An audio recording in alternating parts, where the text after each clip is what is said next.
Si vous commencez par cette vidéo, je vous invite à regarder la vidéo précédente où je vous explique vraiment les grandes lignes de vos 6 prochains mois d'entraînement qui seront proposés sous cycle de 6 semaines. Je vous explique vraiment que les grandes lignes, savoir ce qu'on va faire, ce qu'on va vous proposer et où vous allez pendant 6 mois. Et ensuite, tous les 6 semaines, je vous ferai une petite vidéo explicative pour détailler vraiment ce qu'on va faire pendant chaque cycle et les challenges que vous allez avoir pendant les 6 semaines à venir. Donc, comme j'ai expliqué sur notre vidéo, ce cycle-là, donc du 6 janvier au 14 février, c'est vraiment un cycle de test. On va vous tester sur votre force et sur votre capacité en WOD, que ce soit en cardio ou en endurance musculaire. Le but, c'est vraiment de faire un petit bilan, le point, où vous en êtes en compte athlète, ce qu'il faut travailler, où vous avez déjà acquis pas mal de choses et savoir où il faut aller pendant les 6 prochains mois quand on va se retester.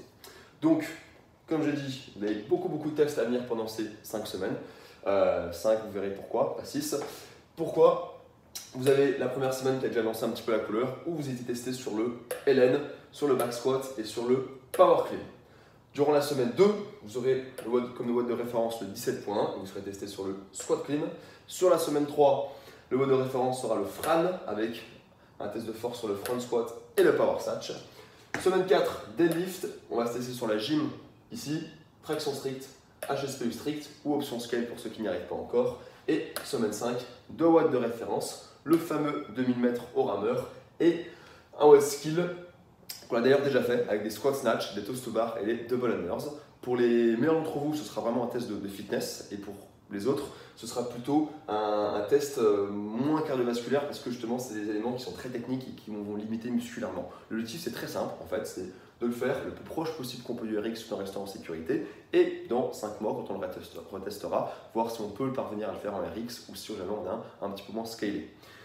Vous serez également testé sur le squat snatch et semaine 6, une semaine de décharge. Donc vous l'avez vu, il y a pas mal de tests, donc il y a beaucoup de tests de force et pour les watts qu'on va vous tester, on essaie de rechercher un petit peu toutes les différentes intensités que le CrossFit nous propose, à savoir un sprint avec le Fran, des watts courts mais c'est pas non plus des sprints mais vraiment c'est ce temps un peu bâtard de 6-10 minutes comme le LN, le 2000 mètres rameur. Le WOD technique sera un petit peu plus long et on voulait également un WOD plus long comme le 17.1 où on est là pour 15-20 minutes de pur bonheur. Pour les tests de force, donc c'est surtout les tests de 1RM que je vous ai présenté ici. Et j'aimerais juste finir en vous expliquant l'importance de cette 6e semaine que vous verrez à chaque cycle, une semaine de deload. Donc pendant cette semaine-là, c'est vraiment de reposer un petit peu le corps. Il n'y aura pas des barres lourdes, de l'intensité. Vous n'aurez pas des WOD avec des squats snatch, des ring muscle up, des marches sur les mains. Si on fait ça tout le temps, vous allez vous faire mal. Si vous pensez que Usain Bolt, à chaque fois qu'il est s'entraîner, il essaie de courir en moins de 9,58 ou je ne sais pas combien sur corps, vous avez complètement tort. L'idée, c'est de s'entraîner, puis de tester, de se reposer, de s'entraîner, puis de tester. Il faut cette semaine de repos. Donc je ne veux voir personne dire « Ah, c'est chiant, on ne fait pas de WOD cool, impressionnant ». C'est comme ça, c'est une semaine, on s'accroche.